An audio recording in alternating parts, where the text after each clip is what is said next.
धीरेन्द्र शास्त्री जी को जानती हैं? जी हाँ जी। अच्छा, वो जैसे वो जादू वगैरह करते हैं, वो आप भी उस तरह कर सकती हैं? देखिए, वो कोई जादू नहीं करते हैं। धीरेन्द्र शास्त्री जी जादू नहीं करते हैं? कोई लोग कहते हैं कि जादू करते हैं, कोई कहते हैं ढोंग पाखंड ये सब, तो ऐसा कुछ नहीं है। उन पे हनुमान जी की कृपा है। हाँ। और जिस पे भगवान की कृपा हो क्या नहीं कर सकता है। अच्छा। लंगड़ा पर्वत लांग जाता है, गूंगा प्रवचन करने लगता है, कोई कुछ भी कर सकता है, तो इसलिए वो कोई ढोंग पाखंड या जादू नहीं है। रामचरितमानस आपने कितनी बार अब तक पढ़ी है? वो चौपाई है, ढोल गवार शूद्र पशुनारी सकल ताड़ना के अधिकारी। इसका अर्थ ये नहीं है कि इसमें किसी को मारने पीटने के लिए कहा गया। इसका अर्थ क्या है, यही मुझे समझ। मैं बताती हूँ। हाँ। इसीलिए मंथरा के कहने पर वो वन में जाने के लिए नहीं कही थी। इसलिए भगवान राम से सर्वाधिक प्रेम करने वाला अगर कोई है तो माता कैकेयी। आज मेरे साथ दुनिया की सबसे छोटी कथावाचक है, जिनकी उम्र महज 8 वर्ष है और ये 4 वर्ष की उम्र से कथावाचन का कार्य कर रही है। बीते दिनों इन्हें प्रधानमंत्री बाल पुरस्कार दिया गया है, जो राष्ट्रपति के द्वारा दिया गया है। आज ये इतनी मशहूर हो चुकी हैं कि दूर दूर से लोग इनकी कथा सुनने आ रहे हैं। हम लोग भी काफी दूर से आए हैं और इनकी कथा में काफी लोग सुनते हैं और इनसे प्रेरित होते हैं और अपने कार्य पे लग जाते हैं। उम्र भले ही छोटी है लेकिन ज्ञान बहुत बड़ा है। मेरा नाम मित्र प्रकाश है, आप मीडिया लैंड मेरे साथ देख रहे हैं और यहाँ पर हमारे साथ अनुष्का जी हैं। ये अनुष्का जी, अनुष्का कह सकता हूँ आपको? हाँ, देवी जी, बहन, इस क्या कहते हैं लोग आपको प्यार से? पूजनीय अनुष्का पाठक जी। हाँ, अनुष्का पाठक जी। इतनी कम उम्र में इतनी प्रतिभा आपको देखकर खुद लगता है कि आपके, पहले ये बताइए आपकी कोई दोस्त है? देखिए, हमारे मित्र, हाँ। माता पिता, सब कुछ, भाई बहन तो सब भगवान ही है। हाँ। जी। स्कूल जाती हैं? जी। हाँ। तो 4th में पढ़ते हैं। 4th में पढ़ती हैं? 8 साल की उम्र में 4th में पढ़ती हैं। तो स्कूल में कोई मित्र वगैरह बना? स्कूल में मित्र तो नहीं है। नहीं है? कोई बनने की कोशिश नहीं करता है या बनाती नहीं है आप? नहीं, हमारे मित्र तो हमारे भगवान हैं। हाँ। ये कहाँ से ये प्रेरणा आई इतनी छोटी उम्र में? ये पिज्जा खाने की उम्र है, कॉलेज स्कूल जाने की, बैग टांग के। इस उम्र में बच्चे जो, जब मैं आपकी उम्र का था तो स्कूल नहीं जाता था, तो आपके अंदर ये प्रतिभा कहाँ से आई अनुष्का जी? हमारे पिताजी, हमारे घर से थोड़ी दूरी पर एक रामकोला शहर है, वहीं पर कथा कह रहे थे। तो हमारे बाबा जी कथा सुनने जा रहे थे। हम बोले हम भी चलते हैं कथा सुनने। गए और पीछे से ही हम कथा सुन के और घर चले गए। और जो भी हम कथा सुने थे सब हमको याद हो गया। अच्छा। हम अपने बड़े पिताजी को जो भी सुने थे सब बताए और बोले हमको भी कथा करना है। वो बोले कथा कोई आसान चीज नहीं है जो तुम कह लोगी, तुम नहीं कह पाओगी, लेकिन हमने कहा नहीं, हमें कहना है। तो फिर अगले दिन गए और जितना सुने थे सब बैठकर कह दिए। तभी से हम कथा कहना शुरू कर दी। अच्छा, ये कितनी देर आप सुनी थी वो कथा? वो हाँ, कितने 15-20 मिनट। और वो 15-20 मिनट आपने दोबारा जाके 15-20 मिनट कहा, क्या उससे देर कहा? जितना सुने थे उतना बताइए। जितना सुनी थी उतना बता दिया। उसके बाद से ये पढ़ाई लिखाई आपकी ये कहाँ से होती है, जो आप भागवत करती हैं? जी। हाँ, तो वो पढ़ाई लिखाई कहाँ से होती है? देखिए, अभी तो हम किसी गुरुकुल वगैरह में पढ़ने नहीं गए हैं। हाँ। भगवान की कृपा से हम कथा कहते हैं। कौन सिखाता है आपको? यही तो मैं जानना चाह रहा हूँ, मैं भी सीख लूँ उनसे, इतनी कम उम्र में इतना ज्ञान। घर पे रहते हैं तो वैसे ही पुस्तक लेकर पढ़ते हैं और भगवान की कृपा से ही सब कुछ हो रहा है। अच्छा, आप अपनी उम्र के बच्चों से कभी मुलाकात करती हैं तो आप उनमें और अलग लोगों में डिफरेंस देखती हैं? ये जो अलग डिफरेंस होता है, वो बच्चे स्कूल से आके मम्मी खाना दे दो, चॉकलेट दे दो, मोमोज, पिज़्ज़ा, आप इस तरह के कितना सभ्य साधारण इस तरह से ये जो एटिकेट्स हैं, एटीट्यूड्स है, ये कैसे आ रहा है? ये कोई सिखाता है आपको? मम्मी पापा कौन सिखाता है? देखिए, कोई ये नहीं कहता है कि तुम कथा करो। हाँ। हमारे पिताजी या हमारे घर के लोग ये नहीं कहते हैं तुम कथा करो ही। हाँ।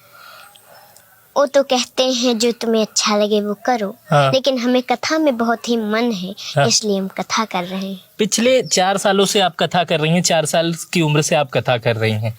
अब तक कितनी कथा कर चुकी हैं आप? हम 4 साल से कथा नहीं कह रहे हैं। हाँ, हाँ, जब हम 4 वर्ष के थे तब से कह रहे हैं। हाँ। अभी 3 वर्ष हुए। अच्छा, 7 वर्ष की हो गई हैं, 3 वर्ष से कथा कह रही हैं।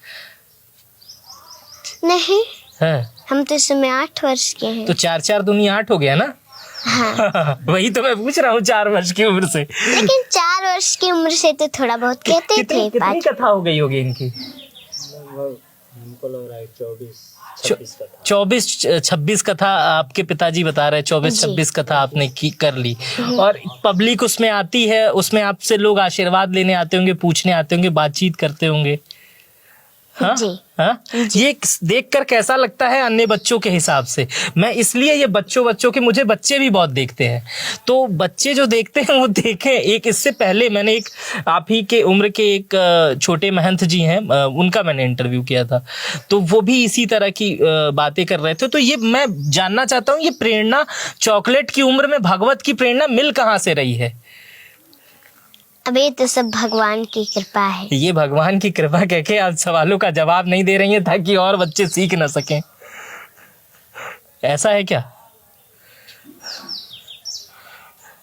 ऐसा है कुछ? नहीं, ऐसा कुछ नहीं है। अच्छा, ऐसा कुछ नहीं है। आप मतलब बताना नहीं चाह रहे? क्योंकि भगवान जो चाहते हैं वही सब कुछ होता है। हाँ।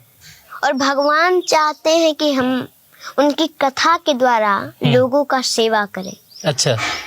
लोगों को उस कथा को सुन के अच्छा मार्गदर्शन मिले।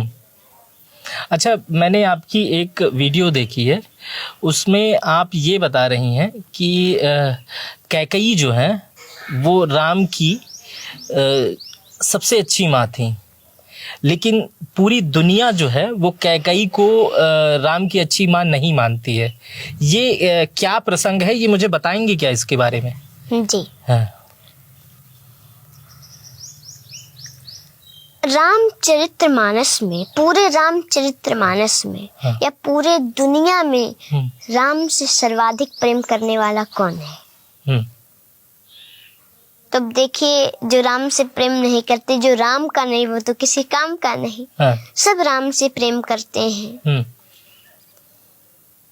लेकिन सर्वाधिक प्रेम माता कैकेयी श्री राम से करती है। लोग कहते हैं कि नहीं, वो तो बुरी है, उन्होंने भगवान राम को वन में भेज दिया था। हाँ। लेकिन वो मंथरा के कहने से नहीं भेजी थी वन। वो तो भगवान राम ने ही उनसे कहा था, वचन लिया था। क्योंकि सभी माताएं अपने पुत्र को प्रेम से भोजन कराती हैं, खीर खिलाती हैं, दूध भात खिलाती हैं। ऐसे ही एक दिन माता कैकेयी भगवान श्री राम को खीर खिला रही थी। हाँ। भगवान श्री राम 1 ग्रास खाए, 2 ग्रास खाए, 3 ग्रास खाए, चौथे में हाथ पकड़ ली।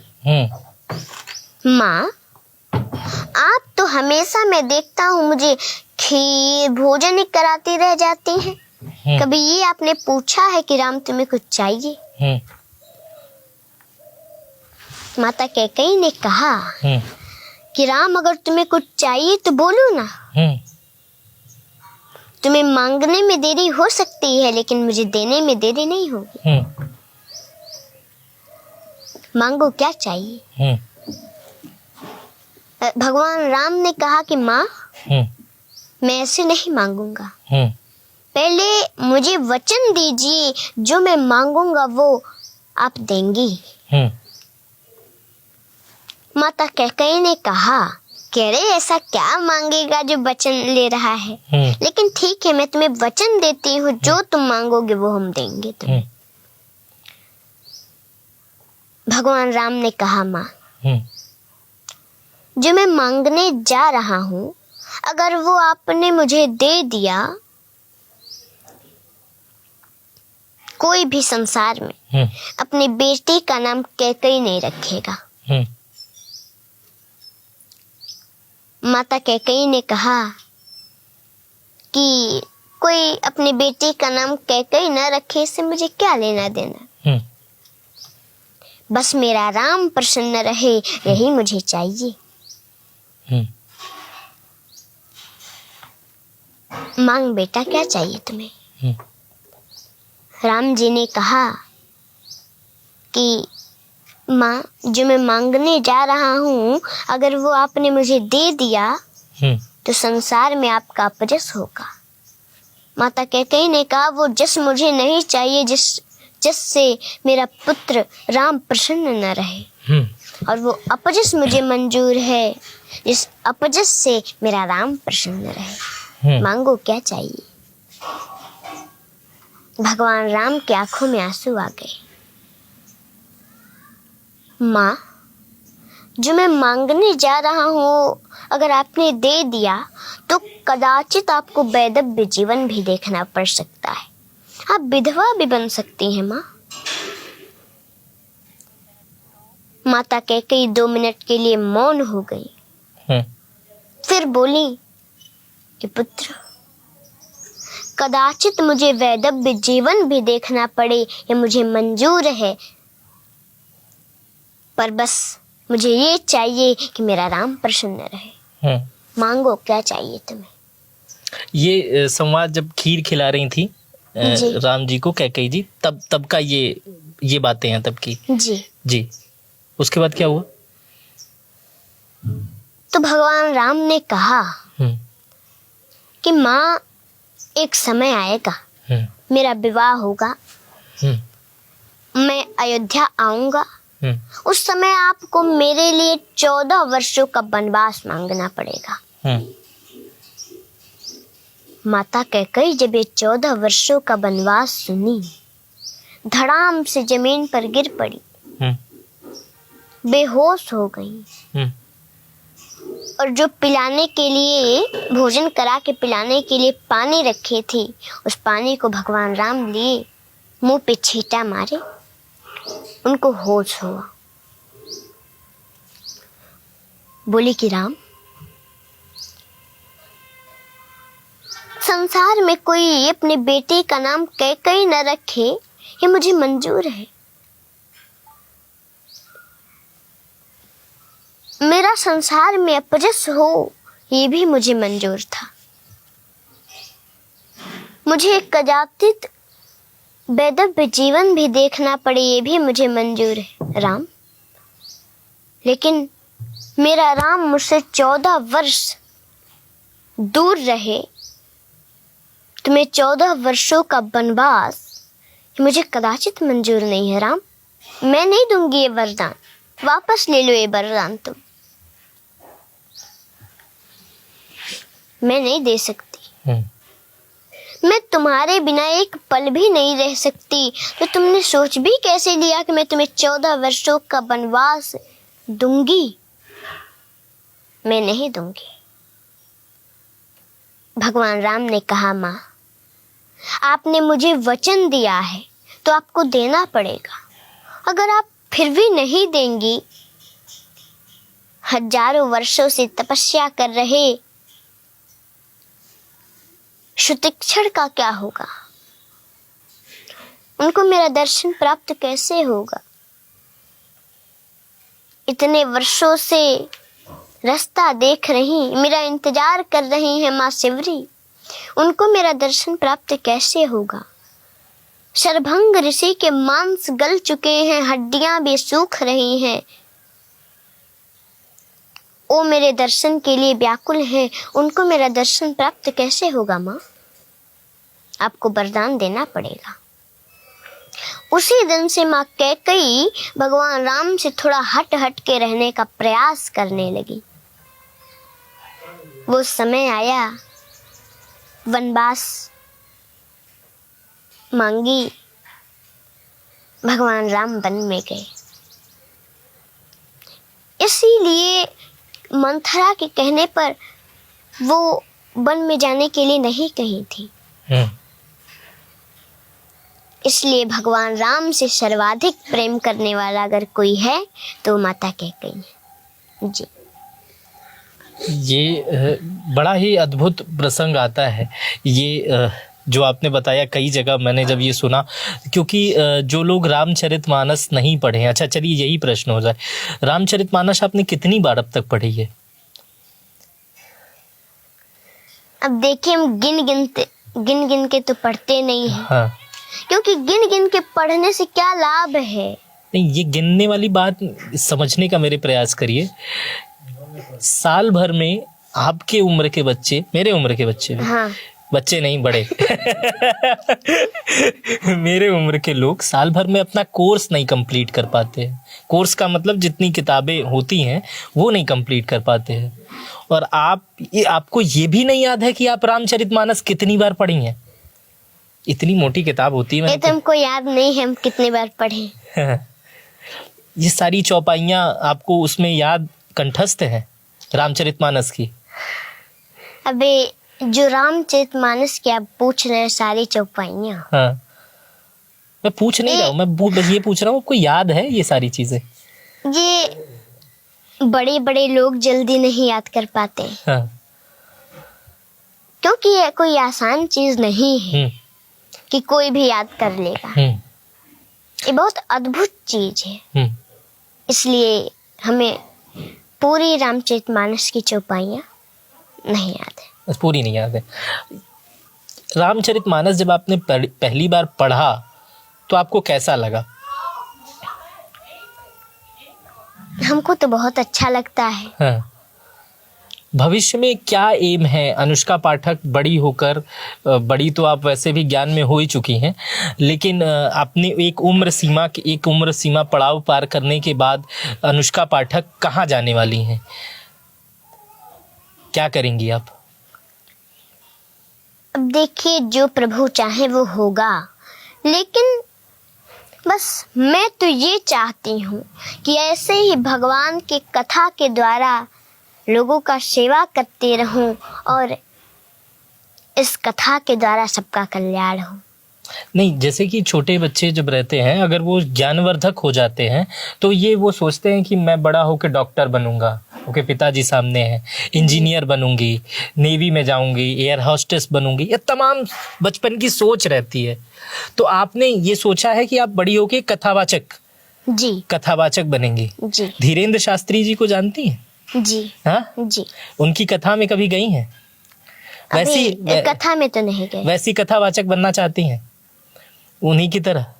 अच्छा, वो जैसे वो जादू वगैरह करते हैं, वो आप भी उस तरह कर सकती हैं?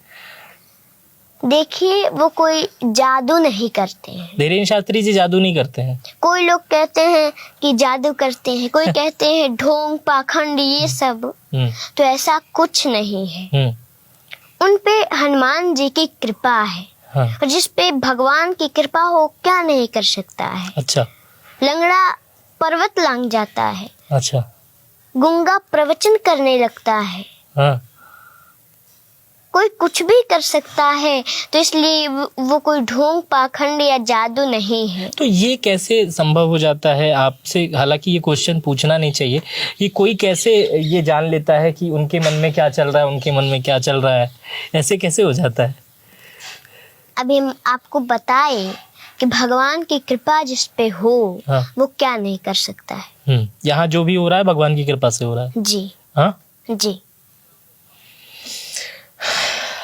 हम खत्म करेंगे इसको। केवल यहाँ नहीं, हाँ, पूरी दुनिया में जो कुछ भी हो रहा है सब भगवान ही कर रहे हैं। नहीं तो हम लोग क्या कर सकते हैं?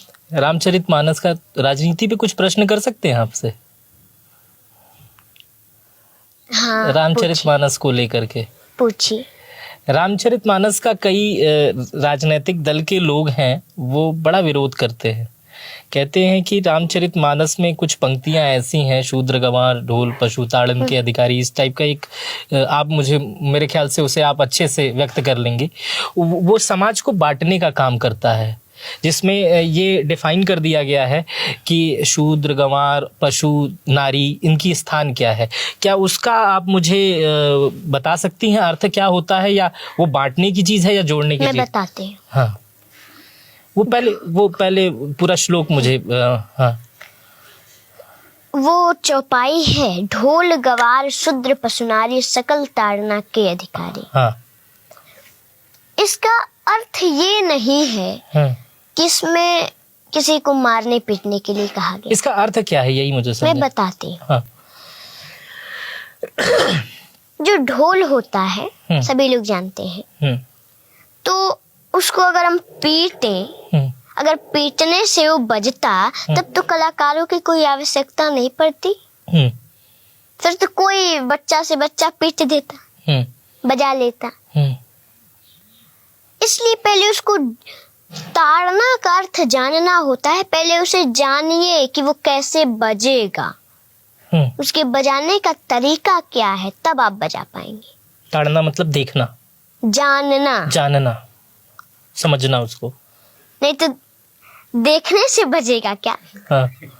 उसे जानना पड़ेगा कि वो कैसे बजता है, हाँ। उसमें हम क्या करें, किस तरीके से वो बजेगा। और गवार, कोई गवार है पढ़ा लिखा नहीं है, तो उसके पास आप गए, इंग्लिश में उसे आप नमस्ते करेंगे तो समझेगा कि आप गाली दे रहे हैं उसे, और जब वो ये समझेगा तो वो भी आपको गाली देगा। वो तो जानता नहीं कि आप उसे नमस्ते कर रहे हैं, क्योंकि वो पढ़ा लिखा है नहीं, वो इंग्लिश जानता नहीं। इसलिए पहले उसे जानना पड़ेगा कि हम किस तरह से उसे समझाएं, वो किस तरह से समझेगा, उसे जानना पड़ेगा। और शूद्र, जैसे शरीर के, जैसे एक चारपाई है, उसके 4 पहिए हैं। चारपाई। और शरीर में भी 4 वर्ण होते हैं। जैसे ये जो सिर है हमारा, वो है ब्राह्मण, और ये जो हमारा हाथ है ये है क्षत्रिय, हमारा जो पेट है ये है वैश्य, और जो हमारा पैर है वो है शूद्र। तो ऐसा नहीं है कि शूद्र को मारने पीटने के लिए कहा गया है। कोई भी आता है घर में तो सिर को तो छू के कहता नहीं कि मैं सिर को प्रणाम करता हूँ, हाथ को छू कर तो कहता नहीं मैं प्रणाम करता हूँ, वो तो पैर को छूता है और कहता है मैं प्रणाम करता हूँ, पैर को प्रणाम करता है। इसलिए उसको भी जानना पड़ेगा। ढोल गवार शूद्र पशु, पशु यानी कोई एक गाय है, आप उसे सहला रहे हैं, उसे कोई दिक्कत हुई अंदर से, उसने सींग को हिलाया, आपको चोट लग गया, तो आप ये तो समझेंगे नहीं कि वो क्यों हिलाई, उसको कोई दिक्कत है कि क्या परेशानी है, आप सीधे उसे मारने लगे। तो पहले उसे जानना पड़ेगा कि उसे क्या दिक्कत है, किस लिए वो सींग हिला रही है। और नारी, जैसे माताएं होती हैं, घर में भोजन बनाने के लिए कुछ कम पड़ गया चीज, गुस्सा होके बैठी हैं, आप आए कहीं से और देखे कि गुस्सा होकर बैठी है तो उन्हें मारने लगे, तो मारना नहीं है, जानना है, उसे जानना पड़ेगा कि वो किस लिए गुस्सा है। आप जानते हैं नहीं कि क्या बात है, और आप उन्हें मारने लगे। इसलिए ताड़ना का अर्थ जानना होता है, मारना नहीं होता है। और रामायण की जो बात है, रामचरितमानस की, तो इसमें केवल जीवन जीने की शिक्षा मिलती है। इसमें एक माता को अच्छी माता कैसे बने, एक भाई अच्छा भाई कैसे बने, एक पिता अच्छा पिता कैसे बने, ये सब सीख मिलती है उससे। वो किसी को लड़ाता नहीं है, वो किसी को बांटता नहीं है, वो तो सबको जोड़ने का काम करता है। इसलिए मैं सभी लोगों से निवेदन भी करूंगी कि घर घर में लोग रामचरितमानस को पढ़ें। अब आप एक बात समझ लीजिए, केवल रामचरितमानस जी को एक बार प्रणाम करने से बहुत बड़ा फल मिलता है, तो पढ़ने से क्या होगा आप ही सोच लीजिए। इसलिए सभी लोग घर घर में रामचरितमानस को पढ़ें, क्योंकि उसमें जीवन जीने की शिक्षा मिलती है। और रामचरितमानस किसी को बांटने का काम नहीं, जोड़ने का काम करता है। और बिना उसको पढ़े, बिना समझे कोई इस पे गलत टिप्पणी न करे। एक कोई रामचरितमानस की जो आपकी सबसे फेवरेट पंक्ति हो, उसको सुना के खत्म कर दीजिए। भगवान राम का विवाह हुआ, वो अयोध्या आए, कुछ दिन बीता, उन्हें पता चला उनका राज्याभिषेक होने वाला है, लेकिन वो प्रसन्न नहीं हुए। इस समय तो किसी को छोटा मोटा पद मिल जा रहा है, बड़ा प्रसन्न हो रहे हैं, लेकिन वो प्रसन्न नहीं हुए। वो तो माता जानकी से कह रहे हैं कि जानकी मुझे अयोध्या में आज कुछ अनुचित सा लग रहा है। हम चारों भाइयों का जन्म एक साथ हुआ, उपनयन संस्कार एक साथ हुआ, पढ़े एक साथ, विवाह भी एक साथ हुआ, तो मुझे राज्य अकेले क्यों दिया जा रहा है? भरत और शत्रुघ्न मामा के घर है। फिर अगले दिन पता चला कि नहीं 14 वर्षों का वनवास मिल गया। उस समय वो दुखी भी नहीं हुई। प्रसन्नताम्यान गताभिषेकतस् तथा न ममले वनवास दुःखतः मुखं भुजश्री रघुनंदनस्य मे सदस्तु सा मंजुल मंगल प्रदा। इसलिए हर परिस्थिति में एक समान रहना चाहिए। कोई खुशी की बात हो उसमें ज्यादा खुश भी नहीं होना चाहिए, और कोई दुख की बात हो उसमें दुखी भी नहीं होना चाहिए। हर परिस्थिति में एक समान रहना चाहिए, तो कल्याण हो जाएगा। हमारे साथ आज कथावाचक, सबसे छोटी उम्र की कथावाचक अनुष्का पाठक थी। हालांकि भागवत कहती हैं, रामचरितमानस का ये पाठ करती हैं, लोगों को सुनाती हैं, लाखों करोड़ों इनके दर्शक हैं। अगर ये वीडियो हम लोग बनाना शुरू करें, इनसे बातचीत शुरू करें और खाने पीने का बीच में मामला चलता रहे, तो ये मुझे लगता है कई महीनों तक चल जाएगा और चीज़ें ख़त्म नहीं होंगी। लेकिन इस वीडियो को यहीं ख़त्म करेंगे। और आप मुझे बताइए कि आपको ये वीडियो कैसी लगी। अगर आप ये वीडियो यूट्यूब पर देख रहे थे तो चैनल को सब्सक्राइब कर बेल आइकन दबा दीजिएगा। फेसबुक पर देख रहे थे तो कमेंट करके ज़रूर बताइएगा। अपना बेहद ख्याल रखिएगा। बहुत बहुत शुक्रिया।